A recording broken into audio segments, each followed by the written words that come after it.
brand's going to give you an extra fraction of a second before that person deletes your email. Pipeline's a bit of a cheat code because it gets very, very close to revenue. Only SEO and email are the areas that are decreasing. GEO is obviously coming very heavily. AI is coming after jobs. It's not coming over the top part of your job. It's coming after the bottom part of your job. It's so easy to measure sales. Well, it's because they have a very easy to understand number.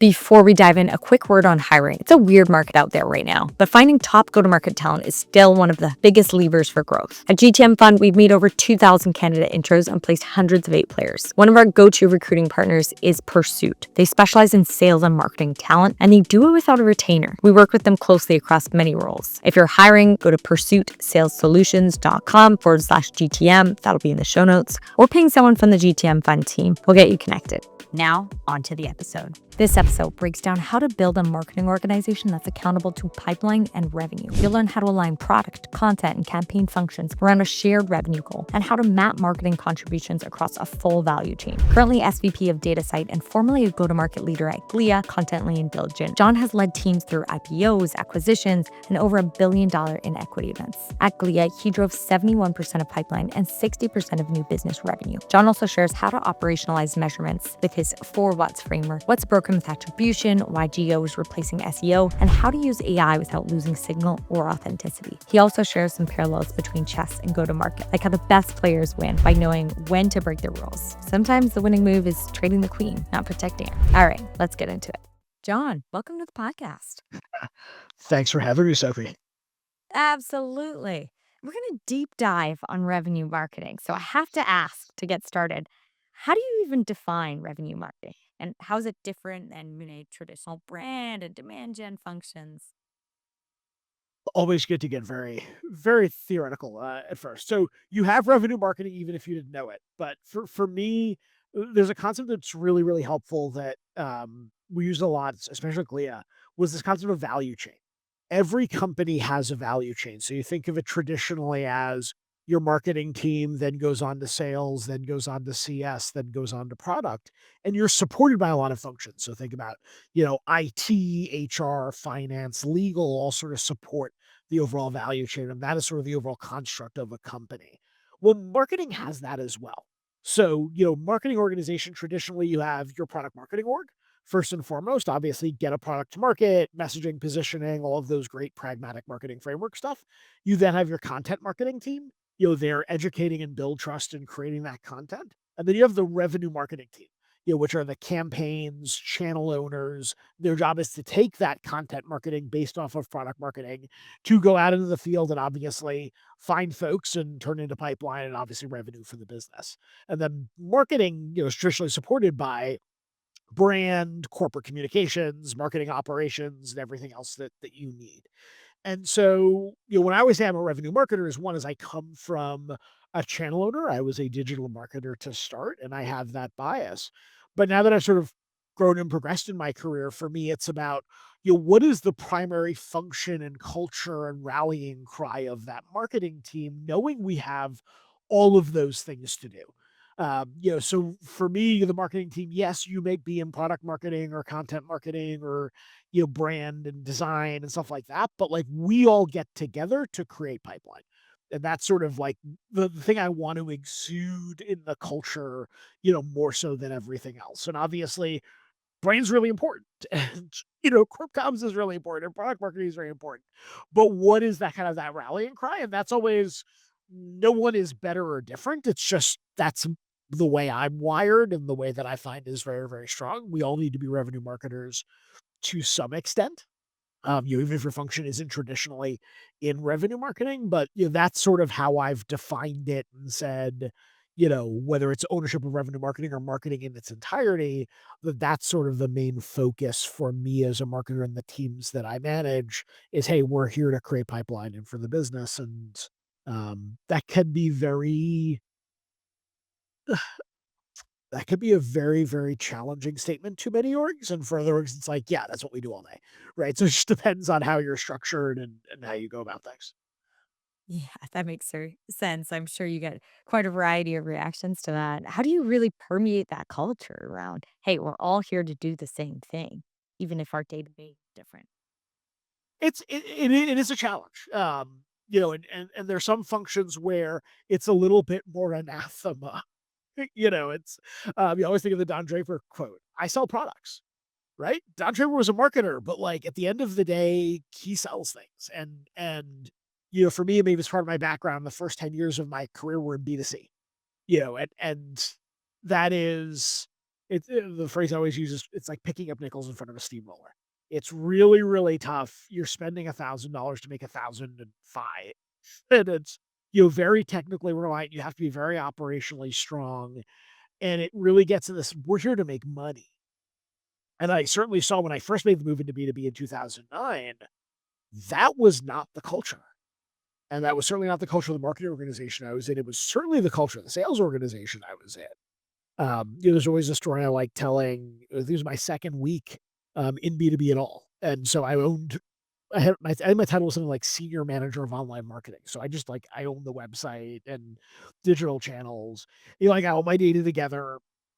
I remember seeing the marketing team come in and start presenting about, like, a trade show they did and talking something about MQLs, and they walked out of the room, and it was kinda silence.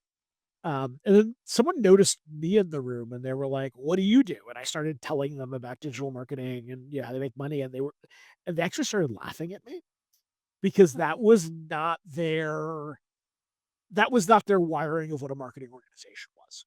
Our marketing was very brand forward, very product marketing forward. Again, that's not better or worse, but doesn't resonate with a sales org as much as I'm going to give you money. And they were pretty skeptical about it, and rightfully so, because that was always kind of the bias. And it's like, it's not either or, it's both, right? And how do we take a great brand, and how do we take great product marketing, and how do we turn that to give you good pipeline? Is important. It's the thing I always say about marketing is too many things today. No one person is good at all of them. If you say you are, you're just lying. And it's not physically possible. The word has almost ceased to mean something, in the sense of, there's so many. What type of marketing are you? What function in marketing are you? What skills do you use? There's so many, and just sort of saying it's one thing and you are one thing, like, knowing where you're strong is what's important. Knowing where you're weak is what's important. And say, like, I'm going to do what I do really well. You don't want me creating content. You sure as heck don't want me creating graphics or videos. Like, you want me out of that stuff. You don't want me in product marketing. Do I know what good looks like? Yes. And I think that's really, really important to be a well-rounded marketers to know. Well, it's not, but knowing how to produce sort of every single thing in the factory, that's beyond any human's capability right now. That's such an important note, especially as conversations go around more of a generalist approach where, yes, you can be a generalist, but it's less about going deep. It's more about actually understanding what good looks like. And that's most important. And look, sometimes you need to be, right? I've been a marketing team of one or two. And, I've been writing blog posts and, doing everything I can to, like, set up a trade show booth and stuff like that. I mean, like, we all have to pitch in where we can, but it's there's a difference between being able to do it at a functionable, passable level and being great at it. And obviously, Mhm. we should all aspire to greatness. We should all aspire to, a really high level in everything we do. And I think that's something I try to exude sort of everything I do. Mhm. John, I love this conversation already because I myself, you're speaking to that persona of, singular marketer that is covering events to content and so forth. So super interesting. Have you been leveraging more data, attribution data to permeate that culture that you were talking about? We're all here to drive revenue. Hey, sales team. Hey, other teams. Here's how we align around that. Here's the data behind. For example, I think Chili Piper or a couple other companies too have run exercises just to test it where they kill all brand spend and then they watch their conversion rates dip and lower and leverage that to really prove out the value of marketing. There's a lot to unpack there. Like, so one is, I like to think about a very, very fundamental thing is why are we measuring? Right. And so I think a lot of people don't think about this that well, or don't have the time to, or don't have the opportunity to. Right. We should be measuring to understand there's a big, I call it kind of the four what's rubric, which is what's working, what's not, what's new, what's next. And, I think of that as that, that was a structure, for example, that I've used with boards and said, I'm going to show you one slide that says, here's stuff that's working because I better have stuff that's working. Otherwise I'm, really not doing my job. I should have stuff that's not working.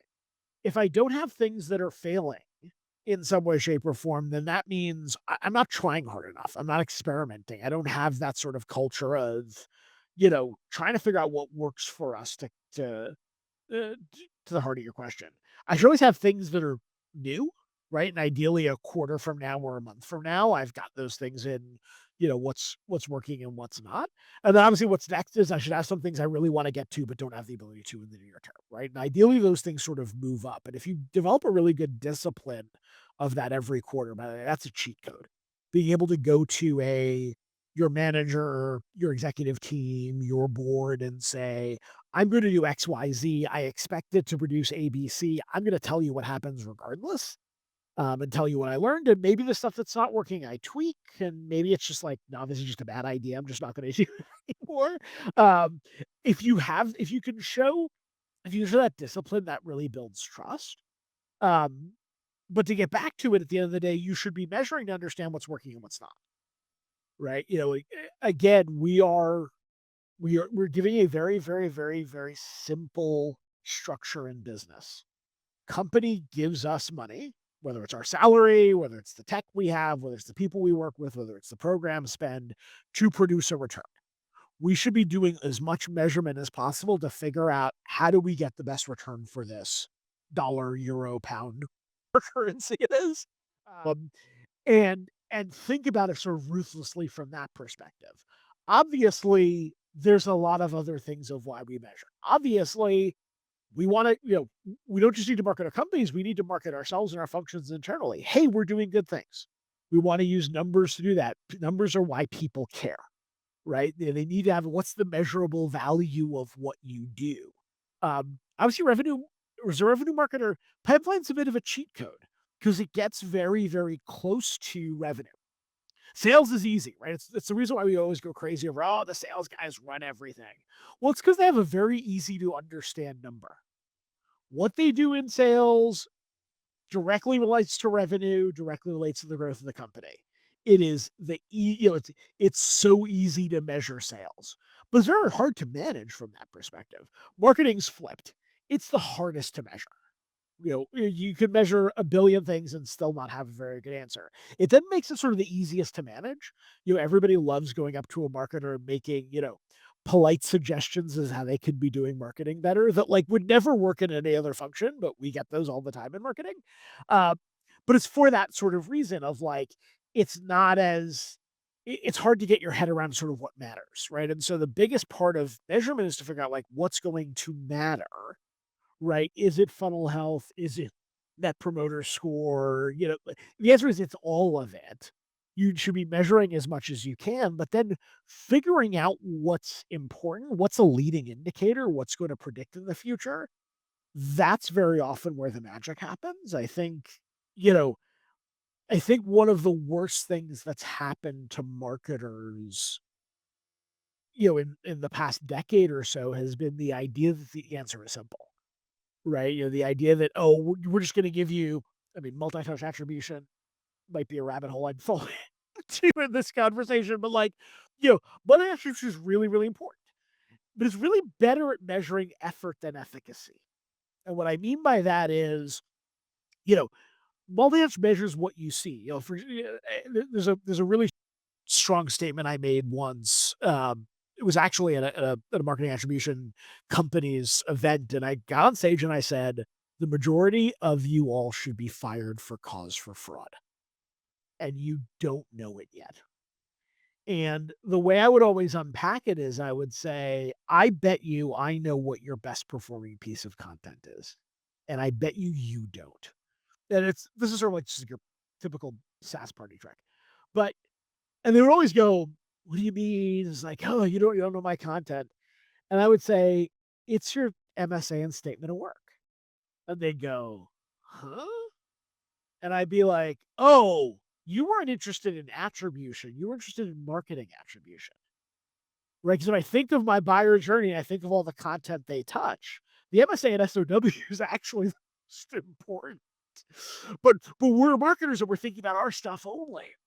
And we're not thinking about all the content they're seeing on the journey. And so, that's just it's a little simple example of how we need to think of the entirety of the buyer journey. Yes, we are responsible for, it could be up until MQL handoff, not to use that phrase too much. It could be at meeting handoff, right? You could be handing them off in various different ways. It could be a very, very PLG system where like humans really don't get involved until much, much later in their journey.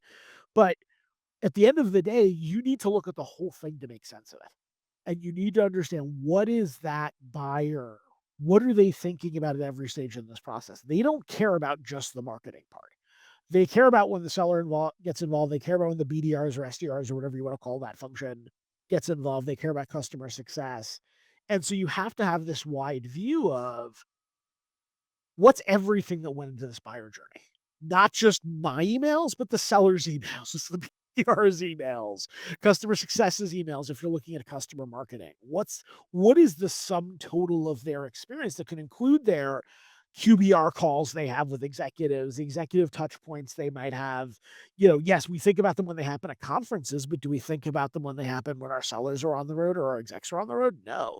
And you have to become you have to sort of like break down your own function and say, I'm not thinking about this as a marketer. I'm thinking about this as a business person across, as a go to market person, which I feel like we seem to be getting towards, right? It's the whole CRO conversation, but like think of yourself as a mini CRO, right? Think of yourself as like, what are they seeing? What are they doing? What is working? What is adding value?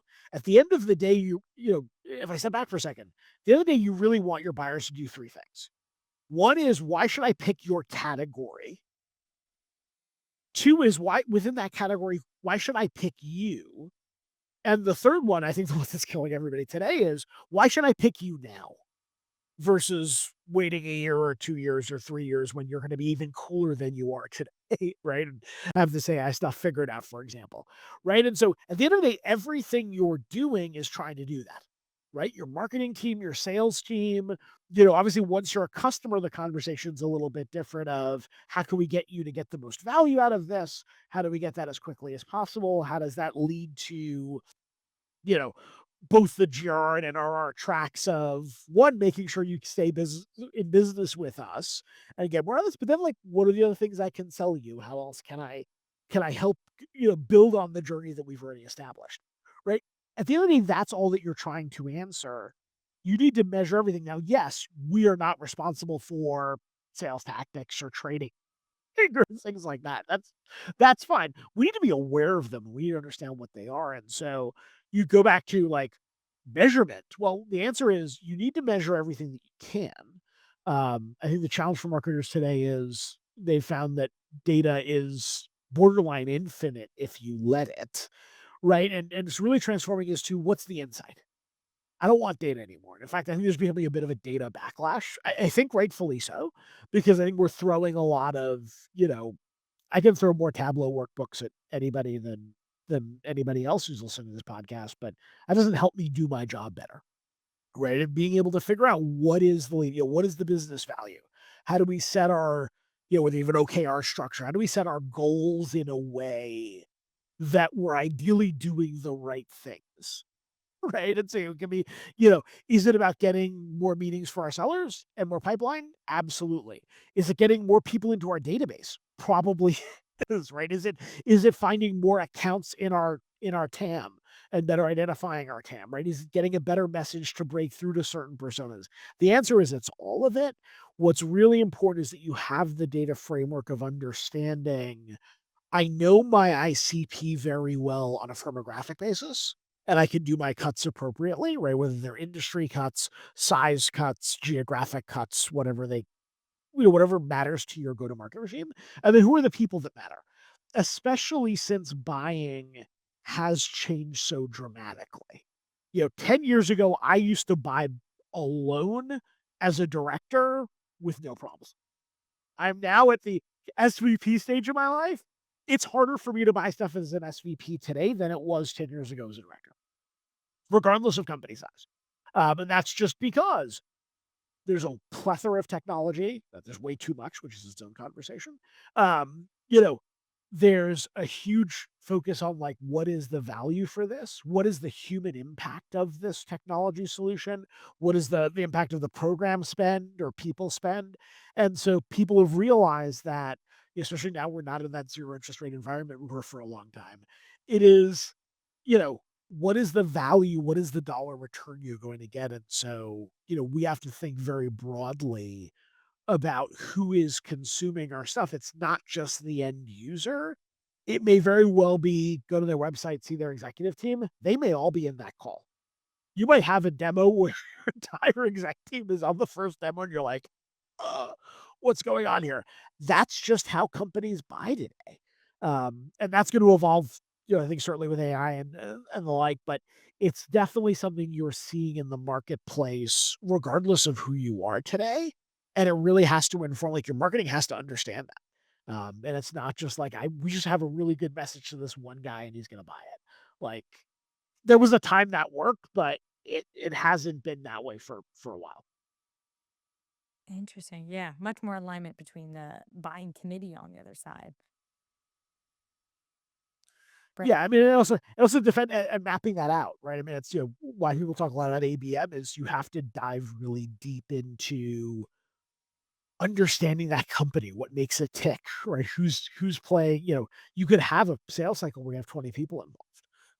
Go to your, if you have a sales team that does a really good job of building out the contact roles in Salesforce or whatever the CRM you use, you will see some sales that are like, they're not $1 million sales and they'll have 25 people on them. And it's like, which one of these matter? Oh, your sales, tell you, they all sort of do.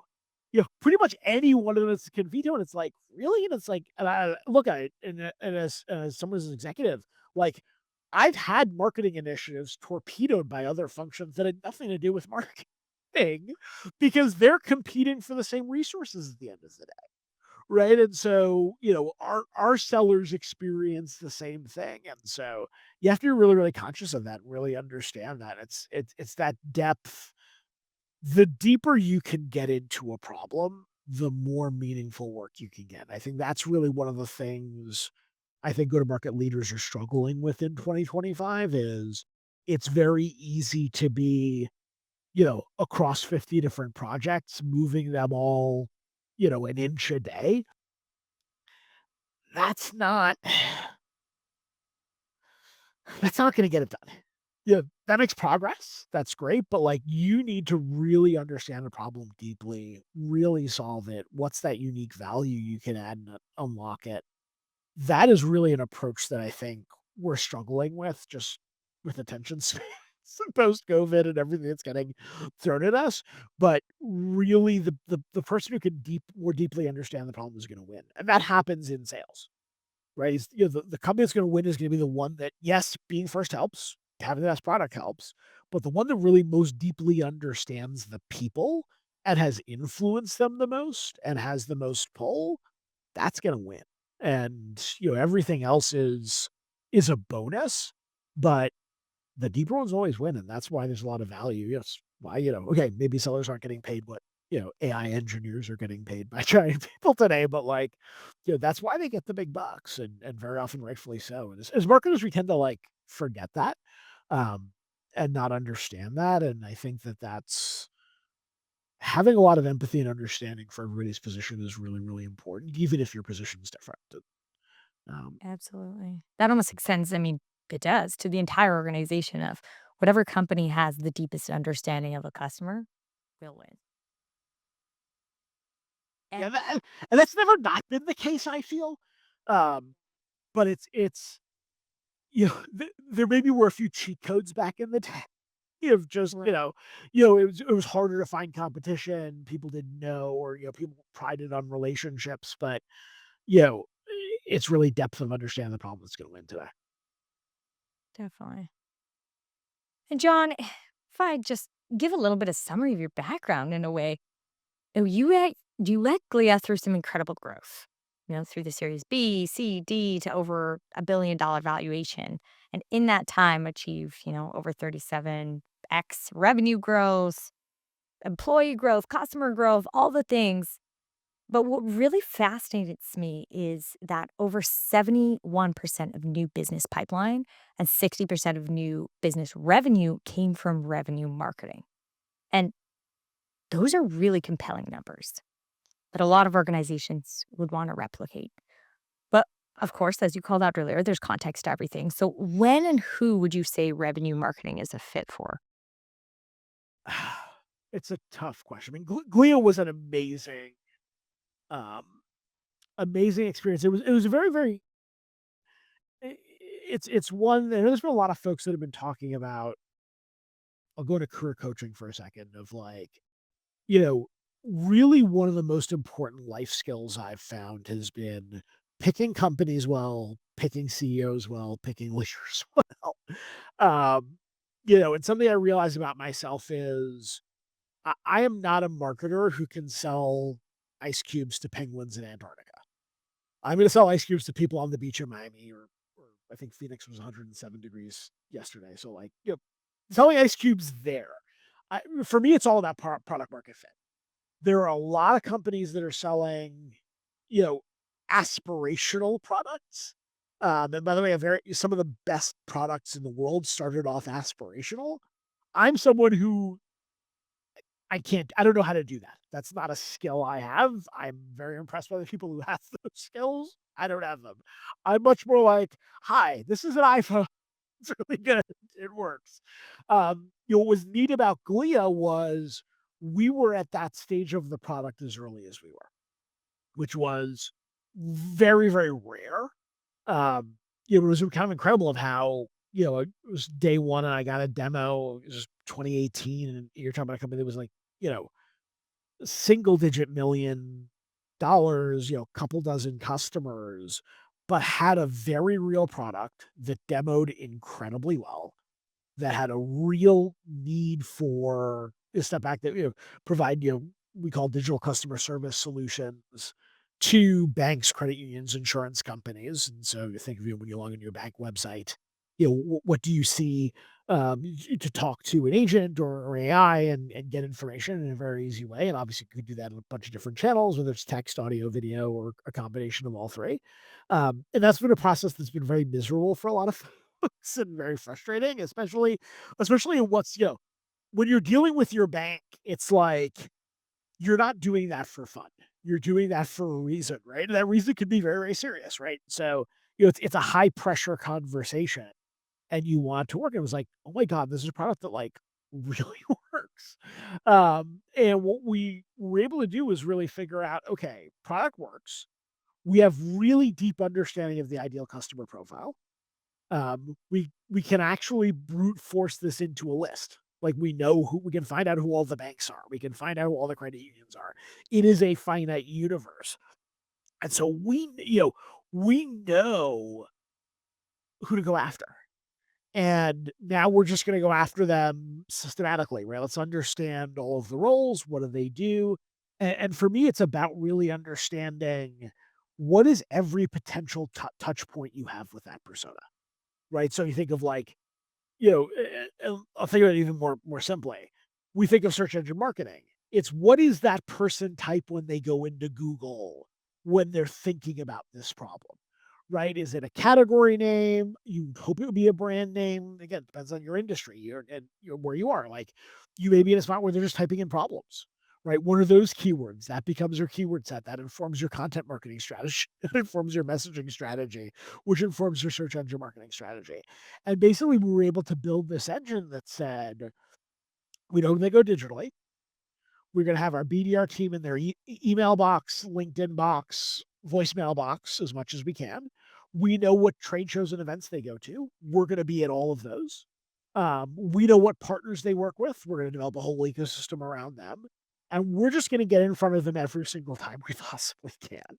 And um, and we took it a few steps further in our regime, which was your sales process is really really tough because it's very technical. You're talking about security very, very heavily because you're talking about, banks, your credit unions, financial. That means everybody in the universe is trying to hack it. So there's a lot of implementation. There's a lot of legacy tech to integrate to. So we said, like, sales, we're going to start you off at the meeting. We're not going to worry you about lead qual. We're not going to worry you. It's like, hey, here's the list of companies. You want to talk to these guys? Yep, we're good. We've got our territory. Let's go. And so that became a really, really neat flywheel of great product. Makes it very, very easy, by the way, that you create that, why category, why Glia, why now. It was very, very easy to ask that construct and very easy to explain it. And obviously very easy to achieve that growth. Not every industry is like that. Right. I'm now in, at Datasite, we sell virtual data rooms. Marketing could never lead 40% of pipeline if we wanted to. Like, that's just not the regime. It's very heavy relationship based. It's, that's just the model we're in. And so when it works, it's beautiful. It's really neat. You might be in a situation where actually the majority of stuff is going to come from your sellers who have Rolodexes, or maybe you're a big channel play. Or maybe you're, obviously, you know, a number like 60 is sort of, 60 and 70 is sort of like it's not even a stable number exactly, in the sense of a lot of regimes are below that. A lot of regimes are above that, right? Your true PLG digital first guys, they're more like 90% coming from your marketing org and stuff like that. So um, it's kind of a little bit of an in between to have a true enterprise 5, 6, 7 figure regime where marketing plays a huge part. But that was the right solution in the go to market for us and what we did. Um, like I said, it doesn't make it better or worse, but it meant that we needed a bit more of a, kind of a revenue marketing focus where we are to get us there. Obviously, as you start to grow, well, now it becomes a lot more about, well, your customer marketing becomes actually a lot more important. Your ecosystem and partner marketing becomes important, especially as the ecosystem around your technologies becomes important. And so it's never one answer for very long. It'll very often Mhm. change. You also, what are the market forces? Right. What are the competitive landscapes? Who are you competing against now? That's something that can evolve significantly. And so I think that all comes into what the right answer was, but we had this really neat, 6-year trajectory of, going from, I think we were like just 2 dozen employees or something like that to like a few hundred all over the world, and sort of seeing that and being on that trajectory is tough. I've been really fortunate to have, 3 runs of 5 years. People don't have those, and, around that time, by the way, like, you probably should start going. Like, as much as I wanted to stay at Glia, I was like, every idea I've ever had, Glia has. Like, I'm not coming up with brand new ideas. We've got capable folks. You've brought them in there, people that are getting promoted multiple times. It's like, you start to realize, you're not your role changes as well, right? And so, a lot of it's like, hey, what's my next challenge? How do I actually get out of the way and make the people that I brought in, you know, get us home because they're really there? How do we help a new leader become successful and not have the old leader kind of in the way? And so there's a lot of stuff there, that I need to be sensitive about. And so it was a great run, and rooting for them. And it's just um, you don't get a lot of things that work that well in this business. And so, being able to be a part of even one of those is pretty neat and a pretty cool honor. Absolutely. I've heard you refer to it as jumping off the rocket ship. So you know when it's that inflection point to jump off and really dive into It the next. and it's tough, and it's tough.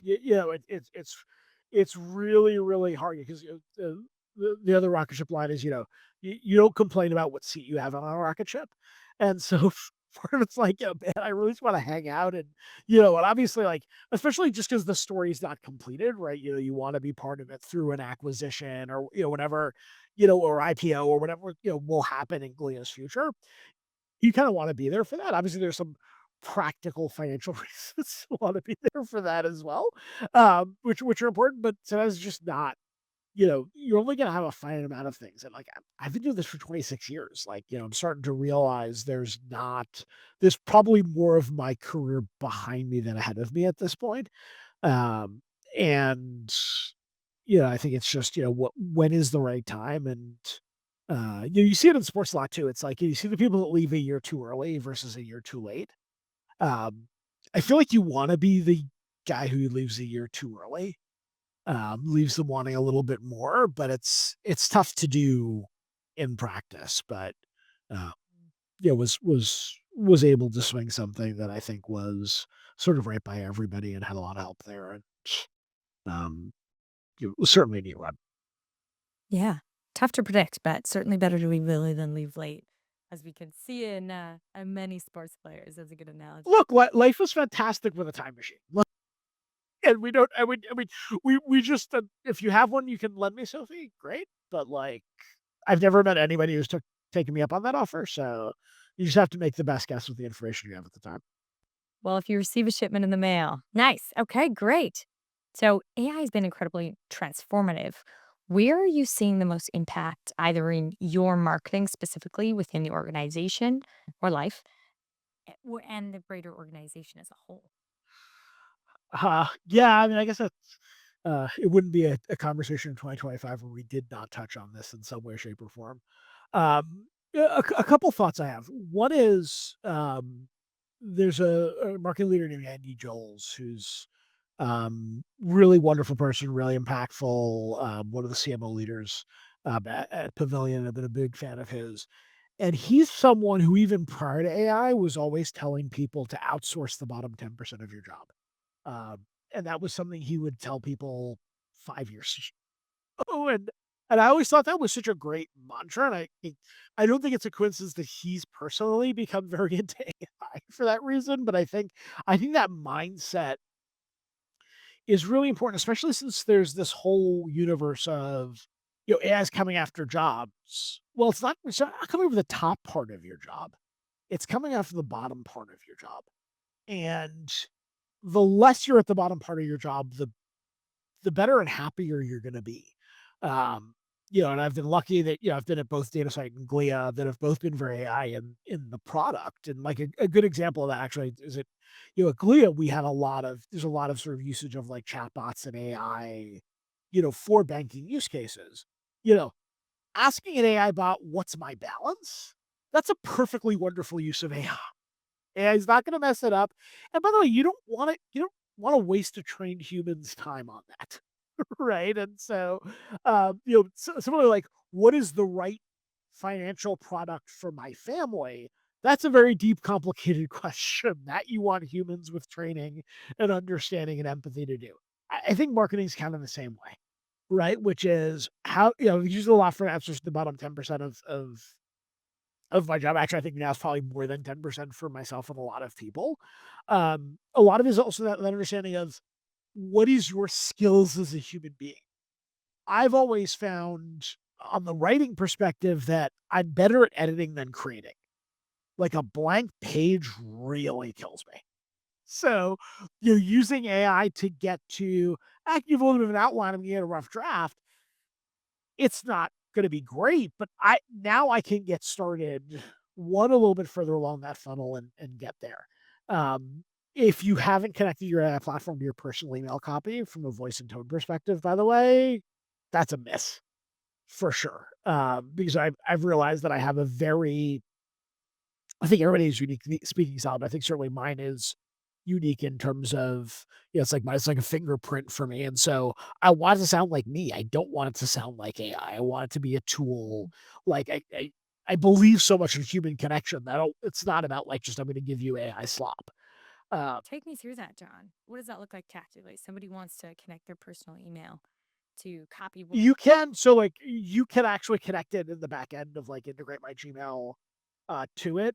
What I've gotten very good at is like, what are the prompts that I use? And so a lot of it'll be like, hey, I want to do this. I am this. Here's my personas. Here's the bullet points of my thinking. But then I'll sort of tell, I can use ChatGPT a lot. It's like, one is please make sure you're using my voice and tone from the emails you have. Um, there's always I feel like this is the one that gets everybody these days is the use of M dashes and semicolons is almost the AI giveaway. My apologies to anybody who uses those two things regularly, but it's like, I feel if someone was tracking semicolon and M dash usage, they would just see it exponentially going up. So I sort of will give it the structure and say, here's my outline. Here's what I kind of want to say. Dudes being let's iterate, right? And I don't see how that's any different than the blank email draft, right? I just have something sort of like ping against, right? We always run drafts by other people when we're writing other things. Like this is just a way to do that we've always had. I think that's very, very different than and I have people and I know people who do this who are just like, can you respond to this email? Like that's uh that I think is what bugs people more. For me, it's like, hey, here's an outline, and this is the rough structures of it. Then by the way, like you might get it back and go, no, actually, there's a few points I want to make, right? So it's being in that process. Of what I find is editing. I find is faster than creating. That like writer's block is a very real thing for me. And again, I'm thinking really about writing in this, but I find that's super helpful. There's also a lot of stuff around AI where, you know, synthesize this for me, right? And now there are people that do that as a lazy way, so they don't have to do work. But I also want to do is like what are the key points here, right? That's something that's often a good check of I read it myself. I think I know what I got out of it. What do you see when you look at this? Right. And so, I think it's a very long-winded way of saying, I think the strongest use case of AI is where it is doing work alongside you and not just doing work for you. Um, it makes you better and meaningfully faster and meaningfully more productive, but it doesn't sort of compromise your own existence, right? And I think what people are afraid of is like, this AI could replace me. Well, if you're just saying respond to this email, then your AI could replace. It's like you have to provide value to your AI. What I think people are starting to, what I think is the big challenge is an AI with almost no strategic input can now produce something that is like not bad. And I think that's the fallacy folks are getting into, which is they're having a not bad response. Right. And look, one of the things my kids love doing this is they will say, um, give me a picture of what a green poodle would look like. This is genuinely something I've thrown into it. Like, and they find it hysterically funny. Like, oh, put the green poodle on a spaceship. Okay, it can do that. Like, they can do some fun, crazy stuff. But how does it do real work for you? Right? Would you call that a real artistic work of um, I'm want to run a green poodle company and want a great logo? I wouldn't stop there. And you can see it. And I think something is really, really important. And I think one of the most important skills for us is going to be that I'll call it slop detection. And I see it with my kids. There's one set of videos that's coming up a lot of like it's all AI. And it's like, cats making stew and cats buying lettuce. It's fun. And the kids love it. But if you've had some experience with AI, you'll start to see like, wait, the dogs had different types of hats on before. Or like or they'll be eating and the food will just go from like the side of their face and disappear. Like you can pick up those AI artifacts. And what's going to start happening is people are starting to, there are a lot of people who can't develop those skills right now. And I think that's something that I'm actually genuinely concerned about it's not a B2B marketing thing, but I'm concerned about those things in like politics and bigger areas of the world is like, and you see what's going viral on Facebook and you're like, that's clearly AI. What the heck? Uh, but I think a big detector we're going to have is, was there human thought in here or not? And it's not going to be clear as day. It's not going to just be an M dash. It's going to be, this felt artificial. This tasted a bit off. I don't know. I can't put my finger on it, but it sounds wrong. and I think very, very strongly, like, um, it's all about authenticity, right? Just, do you have a point of view? Do people feel it? Does it feel like it resonates? Does it feel like it comes from an actual human? Authenticity to me is sort of everything in marketing these days, and AI can be a tool to actually getting deeper authenticity, uh, but with care. And so, I think that that's an area where it's going to be really neat. I will admit, the coolest things I want to do with AI, I can't, because well, I mean, think of it like I'd love to point it at like our data. If I did that, I'd get fired. Like, I mean, that right? I mean, that's part of the rest. Like I'd love it to crunch. Like, I'd love it to solve really hard problems. You really can't put most AI, and like, yes, I know there's some AIs that companies will have behind the firewall, but like, I'm still not super comfortable putting it against PII and stuff like that. And I do think what's going to be interesting is how do the use cases that I would not touch today, like writing an email is that's fine, right? Helping you write a social post, that's fine. But like, look at my ICP. Look, there's people are working on this today, which is, looking at my ICP, what are some lookalikes? What am I see? What are you seeing in my ICP? Here's what I thought my personas was. Look at every single email and every single call and every single deal and tell me how right and wrong it is. Like, some of those things can be really cool. And I don't know if I'm in the minority or majority on this, but like, I feel very importantly, I'm not going to, and maybe this is all the companies I've been with, I'm not putting confidential, competitive, personal identifiable information into this. Like, Yeah. I'm just not doing that with an AI system today. I think you'd be a fool to do so. Um, but it's going to be able to answer some pretty neat questions. The question is, how can we develop these things that are not going to, now they've just ingested your whole company's data. And that's something I worry that people are doing that. I mean, like, to my company, I just worry about writ large. And I Yeah. just don't know. I do feel like there's a whole universe where the security is going to be, people dumped something into Chat GPT or something else, and now in its database it has like passwords and social security numbers, and like, um, I'm in such fear of that I haven't done those things. Because yeah, I'd love to train it at, trying to solve some very, very deep problems. I don't think they're there yet from a security and usability perspective. So I never would. But there's probably gonna be a time where I will. And that's the stuff that I would love to, look at every single lead that I've got, right?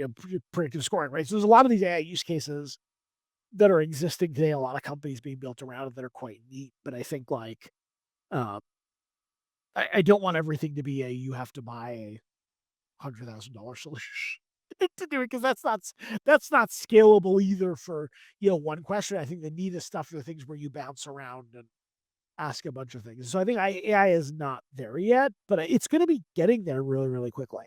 And you think of, data analysis and data insights as more and more important, like crown family jewel stuff gets into these systems. It's going to start giving some interesting things that, by the way, like, can be wrong. AI will still make stuff up. Go back to chess for a second. If you try to play a game of chess against it, it will cheat.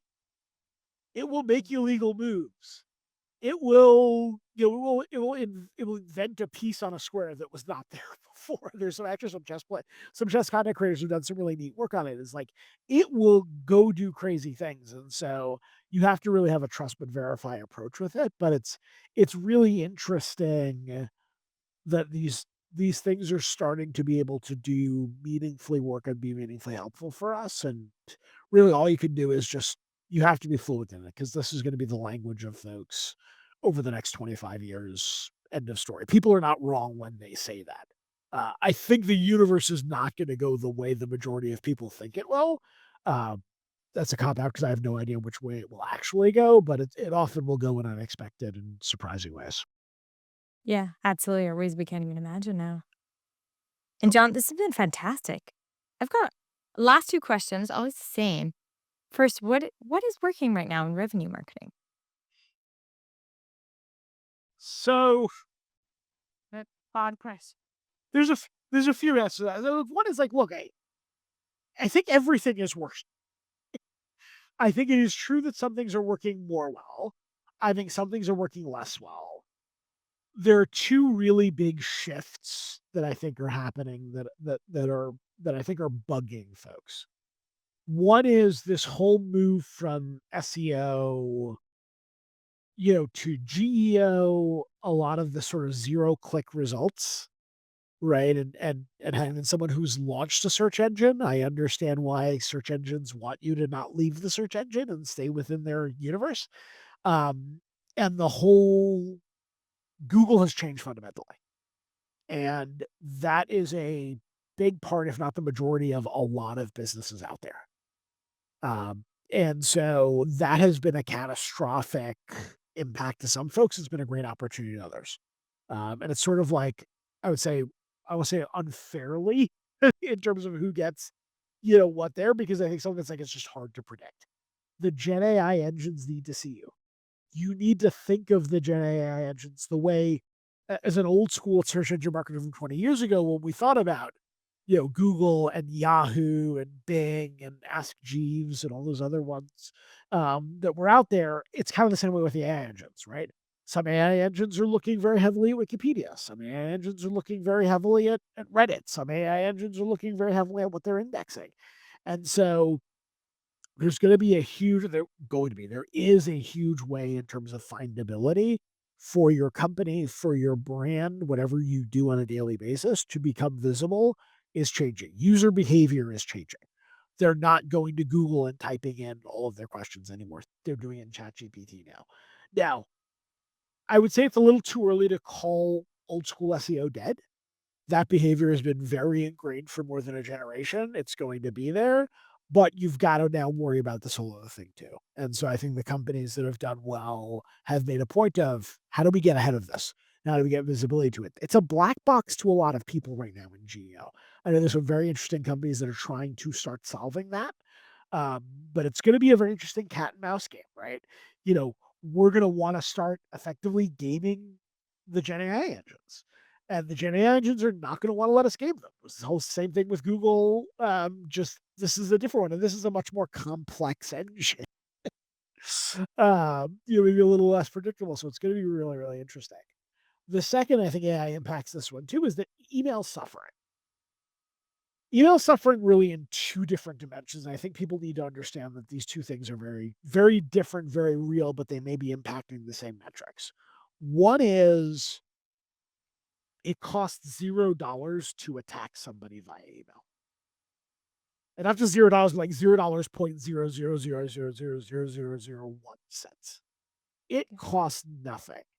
And what's happened is that email has been weaponized, and I'm sure you get the fake PayPal, Geek Squad invoices all the time. We get the phishing attempts. And think of and the reality is that probably your email provider probably blocks 99.999% of them and still a bunch get through. And what's happening is, especially in think of financial services, those companies are getting phished, attacked all the time. We have customers, this is actually one of our biggest challenges at Glia was, even for our customers, they would just default blacklist everybody. They were so targeted by folks in email that they were like, we're only whitelisting our customers and our approved vendors. You are the only people that can email us. Everything else goes into, some bit. And so that's one thing that's really going on in email that I think it's embarrassing. We haven't figured out how to solve it. I think it's a sort of a shame and a failure of both tech and governments to protect people in email. And I think it's genuinely polluting the channel. I mean, we're seeing it too with phones, right? I mean, how many likely spam calls do you get on your phone, nowadays? And so one, that has hurt email. The other is look, there's a lot of AI slop hitting your email boxes. The volume of emails is increasing. So it is much harder to stand out, right? But I still look at two principles. One is you need to be everywhere your prospect is. So, how are you in their email, voicemail, LinkedIn, at their physical events, talking to the thought leaders you look up to? Such a great phrase we used at Glia, was a lot of people when we first rebranded to Glia would say, "What is a Gila?" They would pronounce it right. And we wanted to take people's mindset to go from "What is a Gila?" to "Oh, yeah, I know those guys." And by the way, that gets your emails open more. That gets people responding to your BDRs. That gets people coming up to your booth. They see you ever. "Oh, yeah, yeah, okay. I know that name." Right? It's why the phishing emails come from, like, names you recognize and brands you recognize, right? It's like, it's, going back to our very early part, like, it's why brand is really important. Brand's gonna give you an extra fraction of a second before that person deletes your email, and they may choose to read it for that reason. Right? And so, one is you gotta make sure, you give every opportunity for them to raise their hands and be there. The second is, like, you gotta have that right message at the right time. You have to make sure when they do open that email, which by the way is gonna happen less and less, or when they do that search term, that's gonna happen less and less, that they see you and they're compelled to click.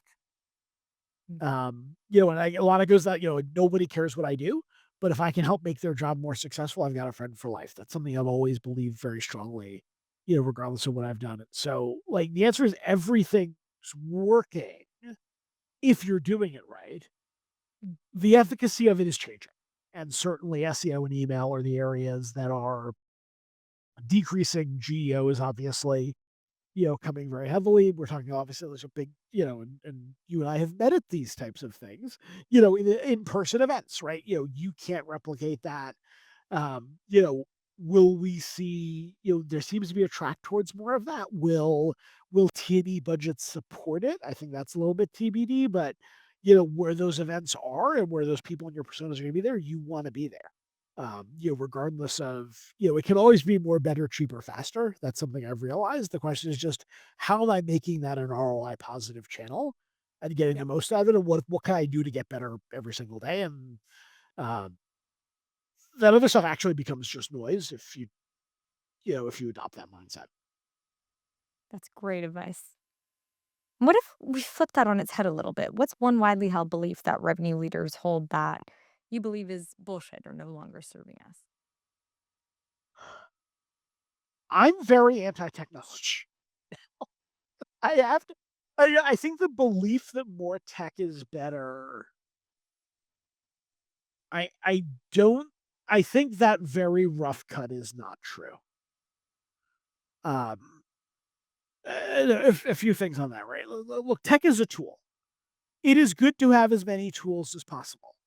Yes, more tools make us better. AI is a tool, a very complex tool, but, like, at the end of the day, we sell to humans.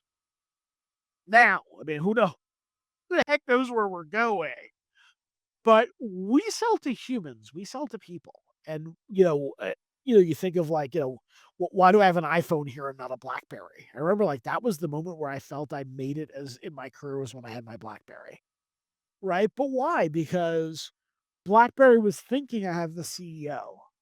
Steve Jobs was like, that human is a person, right? And he wants to have pictures of his kids and play games and look things up and talk to people and hop on social media. Yes, they also want to run their enterprise, but they're humans first. And that's really why it wins out, And so I think same thing for AI. Like, AI is great. Um, it's going to make us significantly more efficient. Like I said, in ways that nobody can predict right now, and I think that's the way anything goes. That doesn't mean it's just AI. AI is not the answer to everything. It may become our most powerful tool. It's certainly our most complex tool, but it's just a tool. But you see this, like, anytime you say something is better than something, to me, you're a clown or you're just being provocative. You could, or maybe both, right? It's like, something I've learned in the 26 years of doing this is, like, personas are different, industries are very different. Humans will still always be humans. Now we may start valuing things differently, but anytime I see, like, oh, you've got PLG is better than enterprise SaaS. No. For your company, that may be true, but you should be considering it, it's just this whole what people have yet to realize, and it's kind of frustrating because we're on like the 20th iteration of this, is in every year for the past 2 decades, there's been something new that you have to do. And there's always a crowd that says, this is you're going to stop doing everything else. By the way, email was one of those once upon a time. Marketing automation was one of those once upon a time. ABM platforms was that once upon a time. Product like now the answer is you just have to do all of it. Oh, social media is going to be everything. No, we just add social to what we did before. And maybe some things may be deprecated, but actually very, very few things are. There aren't that people who are thrilled with a lot of their tech stack right now. And it's a huge tax to have one of everything. And most companies can't afford to do that. And it's probably just not a great use of, again, I go back to ROI positive marketing. It's a great way to kill your ROI if you're spending a ton of money on tech. You just need a ton of people to implement that tech and manage that tech and get the most out of it. And so I really think there's a tech crisis for tech marketers and tech go-to-market leaders today. And I don't know how it's going to shake out. Um, is the tech stack we have just going to keep limping along the way it has for 2 decades? Maybe, but maybe AI is going to be the company that solves AI, and obviously some of them are legacy players in the space. But I feel like the companies that sort of solve AI may sort of reformat what the tech stack looks like for folks moving forward. And I think in the interim, it's like put the tech where you need it, where it adds a ton of value. But apart from that, like humans are going to differentiate you. Doing more programs is going to differentiate you. Focus there, and we'll see whether I'm right or wrong on that one. But it's a Yeah, different approach. I've time will tell, but I think it's a common theme that we hear too in general is, I mean, at the end of the day, tech is a tool. So it really is about the people, the programs that you're pushing. In a way, your go-to-market optionality has increased immensely. So with added so layers and evolution, there's so many different paths now. And so it almost makes, I mean, our thesis, but the thesis around go-to-market being your moat more impactful because suddenly there's all these different paths that you can take or different, pawns that you can move on the chess table. yeah, and by all means, the solution to bad tech isn't no tech; it's good tech. And I just think there's a lot of bad tech out there, and I think there's just a lot of I think the ecosystem has not done folks favors, and part of it was it was the environment, right? It was marketers were getting huge budgets and spending like crazy, and like that was never healthy when it's there. But what is the best? Again, it goes back very simple. What is the best use for this dollar? um, Tech's got to produce a heck of a return to make it beat great people and great programs. And so, if you're in one of those worlds where it's like that, that's just going to be the reality for a while. Absolutely. And John, this has been absolutely fantastic. Appreciate all your insights. Where can people find you if they want to get in touch? John Fernandez. I am a John Fernandez. I'm not the John Fernandez. There are other John Fernandezes, but I'm on LinkedIn. I'm Jay Fernandez on Twitter. I'm the guy with the rocket ship in front of his name on LinkedIn. I have found that is actually helpful. You will know who's a robot if you have an emoji in front of your name because they will put the emoji into their emails to you, so you can know who's botting you versus who sent you a manual. But John Fernandez obviously been at, Datasite, Glia, Contently, a whole bunch of other places. Chess as well was probably pretty easy to find with the John Fernandez rubric. Brilliant. We'll drop it in the show notes and the rocket ship's suitable with your experience building and growing rocket ships. Thank you for your time, John. Thanks to all Sophie, the thank you so listeners. much for having me. Our pleasure. Thank you. Have a Bye. great rest of the day. You too.